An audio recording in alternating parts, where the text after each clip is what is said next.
ये कहानी south Korea के एक छोटे से शहर से शुरू होती है, जहां एक व्यक्ति किम अपने बेटे इंजुन के साथ कहीं जा रहा होता है। दोनों एक ट्रक में अपना सामान लादे हुए हैं। उनकी बातचीत से पता चलता है कि वे अपना पुराना शहर छोड़कर नए शहर में बसने जा रहे हैं, क्योंकि उनकी आर्थिक हालत बहुत खराब है। किम पर कई लोगों का कर्ज था और वह इतने लोन में फंस चुका था कि अब उसके पास भाग जाने के अलावा कोई दूसरा रास्ता नहीं बचा था। कर्ज चुकाने की उसकी अब कोई क्षमता नहीं थी। लंबा सफर तय करने के बाद पिता पुत्र आखिरकार नए शहर में पहुंचते हैं और वहां अपने नए घर में सामान जमाने लगते हैं। यहां हमें पता चलता है कि इंजुन की मां और बहन भी हैं, लेकिन वे दोनों उसकी दादी के साथ रहती हैं, क्योंकि उसकी मां कई सालों से बीमार है और दादी ही उसकी देखभाल करती है। इंजुन अपने पिता के साथ रहकर पढ़ाई करता है। उसी दिन जब वे नए घर में बैठकर खाना खा रहे थे, तो दोनों अपनी नई जिंदगी के बारे में बातें कर रहे थे कि अब वे कैसे शुरुआत करेंगे और सब कुछ कैसे संभालेंगे। शाम को इंजुन अपनी नई गली में टहलने निकला तो उसने एक मोटे लड़के को देखा जो काफी अजीब तरह से बर्ताव कर रहा था। वह काफी देर तक इंजुन को अजीब नजरों से देखता रहा। इंजुन समझ नहीं पा रहा था कि उस लड़के में क्या गड़बड़ है। कुछ देर बाद वह लड़का वहां से चला गया, लेकिन इंजुन उसके अजीब बर्ताव के बारे में सोचता रह गया। कुछ दिन बाद इंजुन ने नए स्कूल में एडमिशन ले लिया। आज उसका पहला दिन था। जब वह स्कूल पहुंचा तो कई लड़के उसे अजीब निगाहों से देख रहे थे, शायद इसलिए क्योंकि इंजुन थोड़ा भोला भाला दिखता था। जब वह अपनी क्लास के पास पहुंचा तभी सामने से कुछ लड़के आते दिखे। ये स्कूल के एक मशहूर और खतरनाक गैंग के सदस्य थे। उस गैंग का नाम था जस गैंग। इस गैंग का लीडर था जेनून, जो स्कूल का सीनियर था और जिससे लगभग पूरा स्कूल डरता था। स्कूल के नियम भी मानो उसी के हिसाब से चलते थे। क्लास में इंजुन की मुलाकात सैम नाम के एक छात्र से होती है। सैम उसे जस गैंग की ओर इशारा करते हुए बताता है कि ये हमारे स्कूल का सबसे खतरनाक गैंग है। यहाँ दो बड़े गैंग हैं, जस गैंग और बाई गैंग। दोनों ही बहुत खतरनाक है, इनसे हमेशा दूरी बना के रखना वरना फंस जाओगे। लेकिन इंजुन ने इस बात पर ज्यादा ध्यान नहीं दिया, क्योंकि उसका ध्यान सिर्फ पढ़ाई पर था। क्लास शुरू हुई तो उनकी नई टीचर अंदर आई। इंजुन उन्हें देखकर थोड़ा हैरान रह गया, क्योंकि उनका लुक कुछ फनी और मिलिट्री स्टाइल का था। उन्होंने खुद को टीचर पार्क बताया और पढ़ाना शुरू कर दिया। पीछे बैठे सैम ने इंजुन से कहा, शायद तुम्हें इनका लुक देखकर हंसी आए, लेकिन ये कोई आम टीचर नहीं है। इनके अंदर बहुत टैलेंट है और प्रिंसिपल ने खुद इन्हें हायर किया है। ब्रेक टाइम में क्लास का एक लड़का इंजुन को बुलाता है। इंजुन आगे जाकर कहता है, अंकल आपने बुलाया? यह सुनकर वह लड़का गुस्से में कहता है, मैं तुम्हारा क्लासमेट हूं। असल में वह उम्र में थोड़ा बड़ा और दिखने में परिपक्व था, इसलिए इंजुन ने उसे अंकल कह दिया था। तभी इंजुन को याद आता है कि यही वही मोटा लड़का है जिसे उसने सड़क पर देखा था। उसका नाम था योंगसू। योंगसू स्कूल के सबसे ताकतवर छात्रों में से एक था। उसने इंजुन से कहा कि वे दोनों पड़ोसी हैं, इसलिए वह दोस्ती करना चाहता है। उसने हाथ मिलाते हुए कहा, अगर कभी मदद चाहिए तो बस बता देना। इंजुन खुश होकर क्लास में लौट आया, जहां उसने योंगसू के सबसे अच्छे दोस्त जिन को देखा। जिन भी काफी स्ट्रांग था और उसकी फाइटिंग स्किल्स कमाल की थी। इंजुन को अच्छा लगा कि पहले ही दिन उसके इतने मजबूत दोस्त बन गए। धीरे धीरे पता चलता है कि योंगसू खाने का बहुत शौकीन है और मौका मिलते ही कुछ न कुछ खाता रहता है। एक दिन जब जिन क्लास की खिड़की के पास खड़ा था, ऊपर की क्लास का एक सीनियर उसे ताने मारने लगा और उसे नीचा दिखाने की कोशिश करने लगा। जिनको यह बिल्कुल पसंद नहीं आया। उसने उस सीनियर को धमका दिया।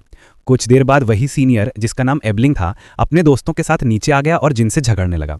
एबलिंग जिनको धमकाता है, तभी योंगसू बीच में बोल उठता है, अगर मेरे दोस्त को छुआ तो यहीं खत्म कर दूंगा। एबलिंग उससे भिड़ने की कोशिश करता है, मगर तभी टीचर पार्क आ जाती हैं और बीच बचाव करके एबलिंग की पूरी टीम को डांट कर बाहर निकाल देती हैं। इसके बाद इंजुन, योंगसू और जिन हंसते हुए साथ में खाना खाते हैं और एबलिंग की टीम का मजाक उड़ाते हैं। धीरे धीरे तीनों बहुत अच्छे दोस्त बन जाते हैं। कुछ समय बाद योंगसू कहता है कि अब वे अपनी खुद की गैंग बनाएंगे और उसका नाम रखेंगे रायनियन गैंग। उन्होंने ठान लिया कि वे बाकी सबको दिखा देंगे कि वे किसी से कम नहीं हैं।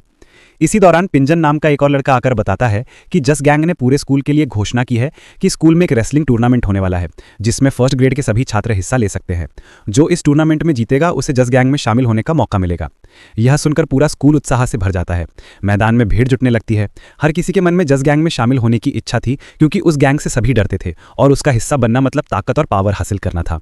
इंजुन और उसके दोस्त भी वहां पहुंचे ताकि सबकी उत्सुकता देख सकें। स्टूडेंट्स में तो मानो होड़ लग गई थी टूर्नामेंट में भाग लेने की, और कई लोग पहले से ही रेसलिंग प्रैक्टिस शुरू कर चुके थे। लेकिन योंगसू यानी उनकी टीम का कोई भी मेंबर इस गैंग में शामिल होने की इच्छा नहीं रखता था, क्योंकि वे जानते थे कि जियोस गैंग के मेंबर्स बहुत ताकतवर और परेशान करने वाले हैं और हमेशा अपनी पावर का गलत इस्तेमाल करते हैं। इसलिए जून और उसकी टीम वहां से सीधे अपनी क्लास में लौट गए। क्लास में आने के बाद ईजिन फाइट प्रैक्टिस कर रहा था, क्योंकि अब उसे समझ आ गया था कि पूरा स्कूल असल में गैंगस्टर्स के कंट्रोल में है। अगर वो खुद को तैयार नहीं करेगा तो इस स्कूल में टिक पाना मुश्किल होगा।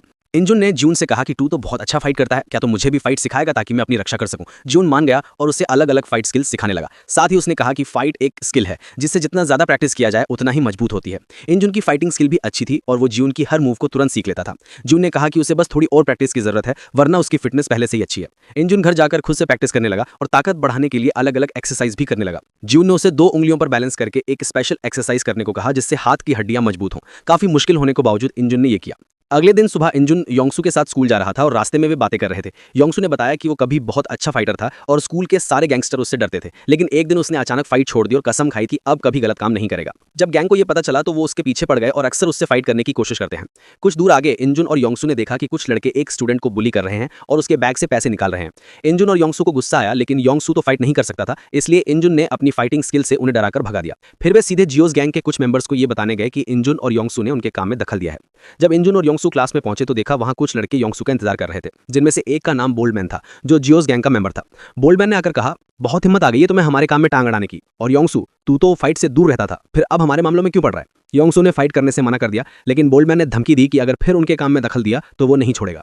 तभी जियोस गैंग का लीडर जंग आ गया और बोल्डमैन से थप्पड़ मारते हुए बोला, तू भूल गया कि योंगसू कभी हमारे लाइन का बंदा था। फिर उसने योंगसू से कहा कि सुना है वो टूर्नामेंट में हिस्सा नहीं लेगा, लेकिन वो चाहता है कि योंगसू इसमें शामिल हो क्योंकि उसे यकीन है कि योंगसू जीतेगा और उनकी टीम में जुड़कर स्कूल में उनकी पावर बढ़ाएगा।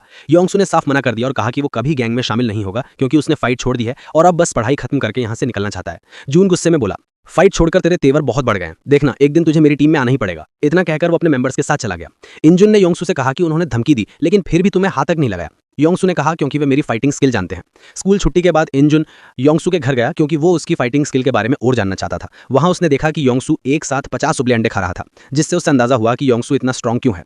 इंजुन ने पूछा कि जंग ने क्यों कहा कि वो उनके लाइन का था। योंगसू ने बताया कि वो भी पहले गैंगस्टर था और हमेशा फाइट करता था, लेकिन बाद में अपनी गलती समझकर सही रास्ते पर आ गया। जंग चाहता है कि वो अपनी कसम तोड़कर फिर फाइटिंग लाइन में लौट आए ताकि उनकी गैंग और स्ट्रांग हो जाए। अगले दिन स्कूल में योंगसू को खबर मिली कि जियोस गैंग उसके छोटे भाई को पकड़कर बास्केटबॉल क्लब में ले गए हैं। वो तुरंत अपनी टीम के साथ वहां पहुंचा और देखा कि वो उसके भाई को बुली कर रहे हैं। जंग ने कहा कि योंगसू तो उनसे फाइट नहीं कर सका, इसलिए अब उसका भाई बोल्डमैन से लड़ेगा। अगर उसने फाइट नहीं की तो उसे कायर समझा जाएगा। योंगसू का भाई गुस्से में चैलेंज स्वीकार कर लेता है। फाइट शुरू होने से पहले बोल्डमैन कहता है कि कफन का इंतजाम कर लो क्योंकि उसका भाई मरने वाला है। योंगसू को गुस्सा आता है, लेकिन वो खुद को कंट्रोल में रखता है। फाइट में योंगसू का भाई बोल्डमैन को अच्छे से रोकता है, लेकिन आखिरकार बोल्डमैन चालाकी से उसके गले पर पैर जमाकर पकड़ लेता है। फिर पैर से छुटकारा पाकर वो उसे बुरी तरह मारता है और योंगसू को ताने मारता है कि वो और उसका भाई एक जैसे नहीं दिखे। योंगसू का गुस्सा चरम पर था, लेकिन उसने खुद को कंट्रोल में रखा क्योंकि उसे पता था कि ये सब उसे फाइट कराने के लिए किया जा रहा है। आखिरकार जियोस गैंग वहां से चली जाती है। अगले दिन एक लड़का अपने साथियों के साथ क्लास में आया और जून को ढूंढने लगा। उसने जून को ताने मारे कि वो कल बुलाने पर भी नहीं आया। जून ने कहा कि उसके पास उनकी फालतू बातें सुनने का टाइम नहीं है। ये सुनकर वो लड़का गुस्से में गालियां देने लगा और जून भी मारने ही वाला था कि तभी योंगसू ने आकर रोक दिया और याद दिलाया कि टीचर ने पहले ही चेतावनी दी है कि स्कूल में झगड़ा हुआ तो निकाल दिया जाएगा। लेकिन दूसरी टीम तो फाइट करने आई थी और उन्होंने क्लास में हाथ में जो मिला उठा लिया। ये देखकर जून और यंजुन भी फाइट के लिए तैयार हो गए। योंगसू तो फाइट नहीं कर सकता था, इसलिए बस उन्हें अप्रिशिएट करता रहा और फिर दोनों टीमों के बीच एक जोरदार लड़ाई शुरू हो गई और उसने सबको बताया कि वह स्कूल के कमजोर छात्रों के लिए एक ग्रुप खोलना चाहता है जहां उसका काम होगा कमजोरों को बुलियों से बचाना। इंजुन अपने दोस्तों के साथ इस बारे में बात कर रहा था, लेकिन उसी समय वहां बॉलमैन और उसके साथी आ गए। बॉलमैन ने इंजुन से कहा, क्या बात है, सुना है अब तो खुद को हीरो समझता है, लेकिन खुद को सबके सामने हीरो साबित करने की कोशिश में जीरो मत बन जाना। हमारी स्कूल का असली हीरो हमारा बॉस जेन्यून है और अगर तू उससे बढ़ा तो तू बचेगा नहीं। उसी समय जियो ने इंजुन को चेतावनी दी कि स्कूल में अब से वो किसी भी तरह की ताकत दिखाने की कोशिश ना करे, वरना उसका नुकसान हो सकता है। जेन्यून इंजुन को कई तरह की बेकार बातें सुनाता रहा। इंजुन गुस्से में आग बबूला हो गया और उसे मारने ही वाला था, लेकिन उसके दोस्त उसे रोक ले गए। जेन्यून अजीब तरह से हंस रहा था, जैसे उसके दिमाग में कोई प्लान हो। फिर जब इंजुन और उसके दोस्त रोज की तरह छत पर बातें कर रहे थे, उस समय इंसु को आज की घटना की जानकारी मिली। जेन्यून ने इंजुन को धमकी दी थी क्योंकि जब जेन्यून मैदान में था तब इंसु क्लासरूम में सो रहा था। सब कुछ सुनकर इंसु ने इंजुन से कहा कि इसे यहीं रोक देना चाहिए। दूसरों के झमेले को अपने सिर पर लेने की जरूरत नहीं है। स्कूल में हम पढ़ाई करने आए हैं, अगर हमेशा गैंग और मारपीट में फंसेंगे तो भविष्य में क्या करेंगे? इसलिए जो हो रहा है होने दो। इंजुन और बाकी सब अपने भविष्य पर ध्यान दें। लेकिन ये सुनकर इंजुन बहुत गुस्से में आ गया। उसने इंसु से कहा, तूने कहा था कि तू अच्छा फाइटर है, क्या तू अन्याय देखकर भी चुप रहेगा? अगर चुप रहा तो तू स्वार्थी है। इंसु भी गुस्से में आग बबूला हो गया और इंजन को मारने ही वाला था, लेकिन उसके दोस्त दोनों को रोक ले रहे। इंजन उस दिन बेहद नाराज था, इसलिए वह एक गेमिंग प्लेस गया और पूरी मर्जी से बॉक्सिंग करने लगा। उसने इतनी जोर से मुक्के मारे कि उसके हाथ कट गए और खून निकलने लगा। अगले दिन लंच टाइम में इंजन क्लासरूम में सो रहा था, तभी उसका एक दोस्त दौड़ता हुआ आया और जल्दी से उठने को कहा। उसने बताया कि उसके पिता का एक्सीडेंट हुआ है। इंजन बिना समय गंवाए हॉस्पिटल भागा। वहां उसने देखा कि उसके पिता की हालत बहुत खराब है। इससे वह बहुत दुखी हुआ। उसने कुछ दिनों के लिए स्कूल जाना बंद कर दिया और अपने पिता की फैक्ट्री में काम करने लगा ताकि उनके इलाज का खर्च चला सके। इंजन का काम था फ्रूट पिकअप करना। काम कठिन था और कई बार वो गिरता रहा, फिर भी उसने काम पूरा किया। पहली बार उसने महसूस किया कि उसके पिता का काम कितना कठिन है और वे अपने परिवार के लिए कितनी मेहनत करते हैं। काम खत्म करने के बाद इंजुन सीधे अपने पिता के पास गया और उनके पास बैठकर माफी मांगी। उसने मन ही मन तय किया कि वह अपने परिवार के लिए कुछ करेगा। फिर जब इंजू काम कर रहा था, उसने देखा कि उसके दोस्त उसके पास आ रहे हैं। स्कूल में नहीं आने की वजह से उनके पास इंजुन की जानकारी थी। वे सब उसके मदद के लिए आए। इंजुन को एहसास हुआ कि सच्ची दोस्ती कितनी खूबसूरत होती है। दोस्तों की मदद से उसका काम जल्दी खत्म हो गया और वे सब मिलकर आनंद मनाने लगे। अगले दिन से हर रोज स्कूल खत्म होने के बाद उसके दोस्त उसके काम में मदद करने आते। इस तरह उनका समय बहुत अच्छे से गुजर रहा था। इंजुन अपने दोस्तों के लिए अपने सारे दुख भूल गया। फिर एक दिन जब वे क्लासरूम के बाहर बात कर रहे थे, उसी समय बॉलमैन और उसके लोग वहां आ गए। इंजुन और उसके दोस्त वहां से जाने ही वाले थे, लेकिन गलती से इंजुन के हाथ से बॉलमैन पर चाय गिर गई। इससे बॉलमैन को फाइट का एक और मौका मिल गया। उसने इंजुन को स्कूल के मैदान में फाइट के लिए चैलेंज किया। सब वहां मैदान में इकट्ठा हुए। जोस गैंग का लीडर जियो भी वहां था। बॉलमैन खुद को स्ट्रांग दिखा रहा था, लेकिन असल में वह इंजुन से डर रहा था। इसलिए उसने लीडर जियो से कहा कि वह इंजुन से फाइट करे। इंसु ने दूर से देखा। इंसु खुद फाइट में नहीं पड़ना चाहता था, लेकिन अन्याय स्वीकार करना भी असंभव था। अगर स्कूल में लगातार फाइट होती रही तो छात्रों का भविष्य बर्बाद हो जाएगा और दोस्तों को भी खतरा होगा। इंसु ने बड़ा निर्णय लिया। उसने जैक के पास जाकर कहा कि अगर उसे फाइट करनी है तो हमारी गैंग के साथ फाइनल फाइट करे। अगर इसमें हार गए तो जैक गैंग को हमेशा के लिए खत्म करना होगा।